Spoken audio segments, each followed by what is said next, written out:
Only 10 were graduates out of 33. See the others like Turkana, and where you might find in a whole constituency, maybe the graduates are 10 or 15. And for me to win, I did not actually tell the voters that I'm a graduate. I just made sure they felt that I'm one of them, and I'll be there to attend to their needs. So I don't know whoever drafted this provision was drafting it for whose behalf, because if you go to the data, most graduates fell by the wayside. Currently in the County Assembly of Kiambu, we are less than 10 graduates in an assembly of about 92. So even Mwananchi himself or herself is not interested in academic qualifications. Globally, if you look at literature on leadership, the leading writers are talking of emotional intelligence quotient. We've moved away from IQ as a benchmark of leadership. We are talking about, even in employment, we are talking about soft skills, empathy, ability to listen and communicate. You had asked how somebody without a degree is going to stand in front of a vetting panel to vet a doctor. If you have proper, or an engineer, or yes, with proper emotional intelligence, you can even relate with professors, and you are shushaina. We've seen before, Kibaki had a close buddy near university who used to sell newspapers, and they used to sit and have drink and enjoy life together. And the late Philip Achieng, yes. He didn't have a degree. He didn't. Who communicates better than Achieng? The late. So yeah, we are. I mean, you have even, I love the examples. Which professor has written articles better than Philip Achieng? I love the examples you're bringing on board. Professor Mbugi. He doesn't have PhD. Yet he is one of the best from this country. The late Jaramogi Oginga Odinga, Raila's father, he went to Maseno, then went to Makerere. He had a diploma. So you would not have allowed him to become whatever he became, and they could make the contribution that he made in this country. And there are many examples. Even Mzee Moi with P4. You can see he kept on beating all these professors. I like the examples. Allow me to say this. I like the examples you guys are bringing on board, and we all agree these are great leaders and they've done great things in the society. My concern, though, is this section was there from way back. It is something because it's been there, and we've had like several years in between before 2022. Let's agree on that. And I believe any person. Just allow me to finish my thought on this. Any person who was interested in vying in 2022 would have been interested to research on what he needs to have to be able to be qualified for that, and I'm sure they could have come across this particular requirement. Let me give you some background. What happened between these years? What happened in 2010? What did they do with the time that was there? If you look at the parliamentary parties in 2010 and in 2013, when we inaugurated the constitution, major leaders of those parties did not have a degree, including Charity Ngiru. And they made a decision to suspend implementation of that section for them to acquire degrees. If you look at that parliament, the last parliament, 2007 to 2013, most did not have degrees. The same was done in 2017. Because they did not have degrees. So that people who could be locked out would be given a chance to go to school. 70%. The same was done in 2017. Now we do it again in 2022? There are university entry qualifications. How are some of these guys acquiring degrees when they didn't get the entry requirements? Yet they don't go through they have not, there's what we call matriculation, a guy gets D-, then you are supposed to start at certificate. Then you move maybe to diploma, then you move to higher diploma, then you move to degree. But you have fellas who got D-, some who don't even have a Form 4 certificate. One of these former senators who lost to their wife the other day, when he's a class 6 or 7 dropout, but he's purporting to have done a degree. When did we start having people who don't have a primary school education? How do you, if you don't have a basic primary school education, how do you enroll for a degree? Allow me to pick this up. Buying people and bribing everybody. Others are getting the papers by offering sex. There are all sorts of things happening out there. All right, gentlemen, we are picking this up in a bit. Remember, News Check is a program that seeks to take you to different parts of the country and different functions as they happen, and also have studio sit-downs with experts who unpack issues that are shaping conversation in studio. And in case you're just joining us this morning, we are talking about should I say, the controversial subject of the degrees and elections ahead of the 2022 general elections. That's what we're talking about. Section 22 of the Election Act provides that any person who wants to vie as a member of parliament and member of county assembly ought to have that particular degree certificate. And that is what has really elicited mixed reactions from political leaders and even members of the public. In studio, we are trying to dissect that subject together with my panelists this morning, Martin Andati, a governance expert, and Hon.Solomon Kinuthia, member of County Assembly, Ndenderu Ward. Thank you, gentlemen. Of course, I just want to understand this, you know, in the interest of those who are arguing for this and are really pushing for this to be implemented. And in a country where we are having people who've graduated with these degree certificates riding boda and engaging in odd jobs because of joblessness, showing how so many of them have been able to achieve and get these particular degree certificates, I just want to understand, is it so hard for somebody who wants to become a leader to acquire this? What's the technicality in between? Because the impression is so many people have graduated, it's only that they do not have job opportunities. So is it so hard to get this degree certificate as we speak today? What is the essence of getting a degree? You are supposed to have ideas and create, be innovative. When you go to school and you come with a degree, then you are struggling with a class 4 dropout or overriding a body, but then that education you got is useless. It's very useless. 2 is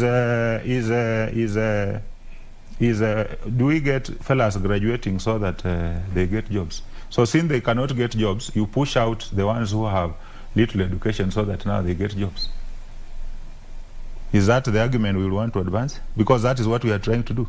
Because these ones got some useless education which cannot allow them to be able to be innovative. Because the essence of getting... Why do you call this useless? It is useless because the education you are supposed to get is supposed to help you create ideas. Yeah. You create wealth. You know, because you know why they say it's an ivory tower. You know, you are up there. You are elitist. So you are supposed to think for the guys who are down here, the blue collar fellas. But now we are still going back to the blue economy. Look at the guys who are doing the superhighway.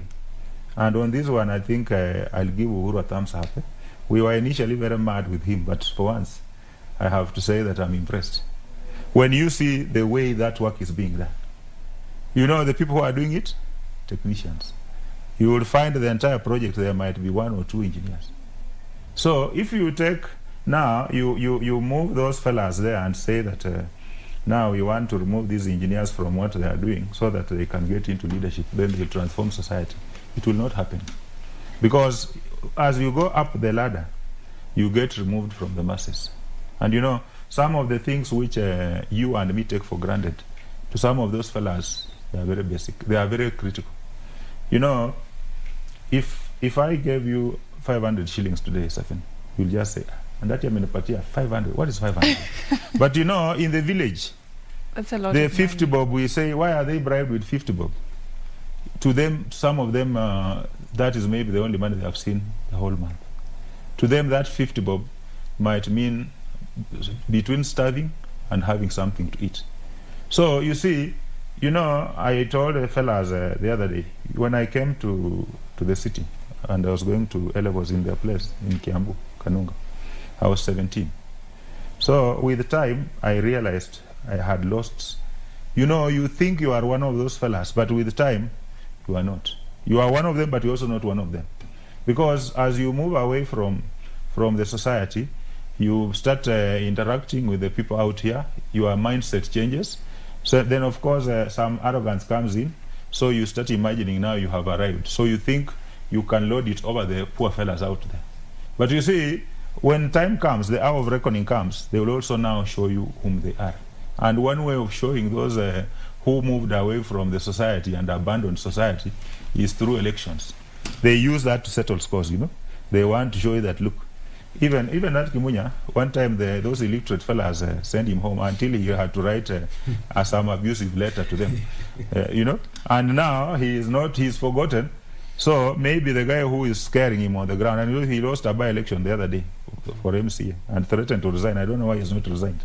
So, so maybe was it to resign or resign? It could be out of anger and resentment that he's feeling that this guy is humiliated his candidate in the by-election. you know.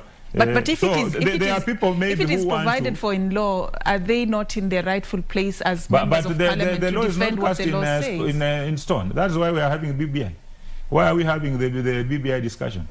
Because that law is not cast in stone. We want, we have all said that 20 to 30% of that constitution is bad. That is one of the, among the 20% is this bad law, which needs to have been expunged like yesterday. But didn't we know this so that we have this conversation now? But it's a bad law. You know, if it's a bad law, what we need to do, though? you know, even if our parliament... Because we have a few months you know, as we talk now, there are about 150 MPs in both the National Assembly and Senate who don't have degrees. And those are some of the best performing MPs, including my MP. The one for Hussein is actually ranked among the top 4. If you go to the village, in fact, like in my place, I can tell you for free on this national TV, if you say today that that guy is not going to buy, there will be no election in Hussein. I can't. Yes, I'm telling you, the guy is hugely popular. I can tell you, and this is national television. You remember? But he has a diploma, you know, in procurement. So he has enrolled for a degree. He has not completed because of force de majeure, what they call force de majeure.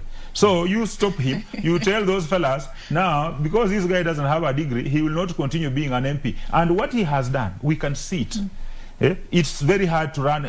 It's almost impossible to beat that guy right now. It's called Honorable Seka Miradi. They call him Miradi because of the projects he has done. And you can see every school, you can see the projects he has done.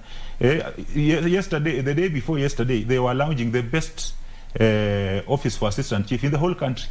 I will show you, send you the photos when we finish this show. Now, you go to the village and tell those people, no, this guy here cannot continue being MP. You will not re-elect him. Why? Because there is some law somewhere which says that he is not eligible. You think the villagers will take it? Let's wait and see. Let's see how that will go. But Solomon, what do you think about this subject?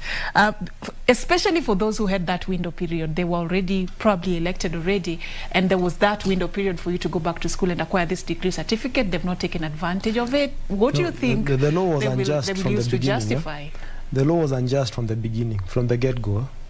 So however much we postpone implementation of it, and however much we nudge politicians to acquire degrees, it's not going to make the law any just. And then if you look at the people who are failing society, for example, look at the innovations that are changing life in the villages, in the towns. Take, for example, a biogas system. It's not an innovation of a degree holder. Posho mill, not an innovation of a degree holder. The chaff cutter, it's a Juakali innovation by technicians, changing lives and enhancing production in the villages and semi-urban areas. The only challenge they're facing is a challenge artificially created by Kenya Power, cost of power. Who are the managers at Kenya Power? And whose job is just to buy and sell electricity, not even to produce. Kengen does production, Ketraco does transmission. The only job is to manage sales and billing. But there we have a lot of graduates in there, even PhD holders. For example, regional managers now, for you to get there, you have to be a PhD holder in Kenya Power. What have they done? For months now, majority of households have not been billed because the billing system has failed. So the fascination with the degrees in this country is what is going to make us a failed nation. It's going to hamper production. And for us to become a first world country, or a country that is self-sufficient, we should invest in labor-intensive sectors like agriculture. Who is going to supervise those areas? Do you expect an AI doctor to be a degree holder? Do you expect people who are doing farming and supervisors to be degree holders? What we need degree holders to do is just be accountable, have high levels of integrity. Where they have been entrusted with the positions of power, let them prove themselves. Because people who should be actually proving themselves are not the people who you call illiterate. They do an honest day job, and they earn their coin through honesty. People who have failed this nation, if you look at the charge sheet of ESCC and DPP, how many degree holders have been charged with theft?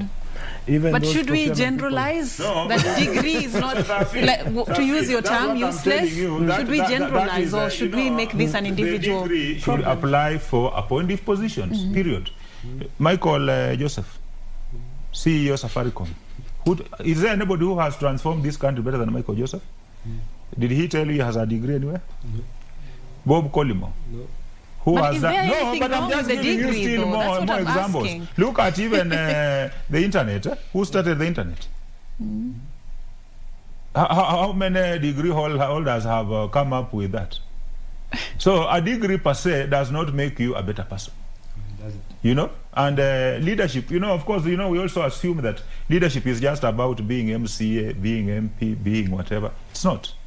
Even me, I'm not in an elective position, but I consider myself a leader. There are a lot of people, including those ones in parliament.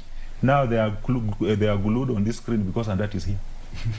Yeah, I mean, serious people, they watch, and others will go and on YouTube, and they want to see, they follow every word I say. The millions of people. Because I see it when I go out there, the kind of reception I receive. In some of the places when I go, some of the guys even just greeting me, they don't believe that it's me. Because, so, you know, I mean, I'm not an MCA, I'm not an MP. The only maybe post I have formal is I sit on the Presidential Task Force for School Titling, and I'm also a board member at Pangani. But you see, that's not election.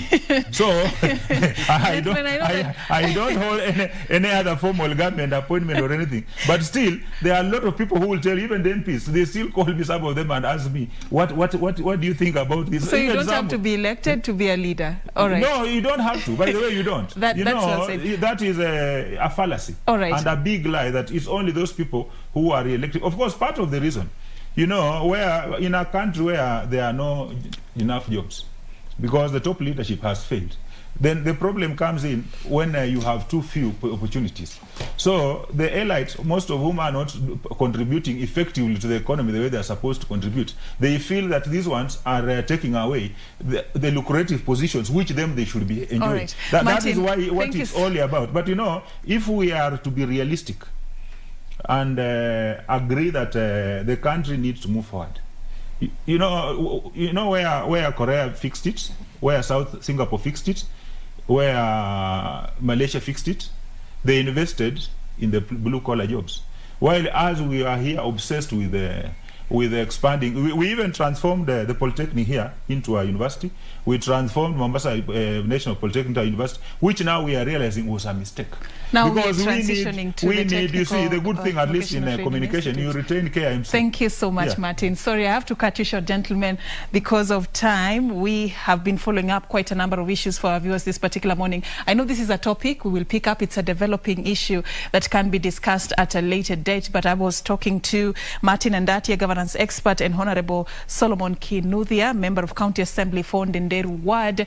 I just want to take you back to that requiem mass we were following up for you today of the late Ambassador Dennis Afande. We just want to take you there and, you know, so that you can also be part of that particular broadcast. My name is Serfine Achieng Ouma. Thank you so much for creating time for us. Our sign language interpreter has been Susan Thuku.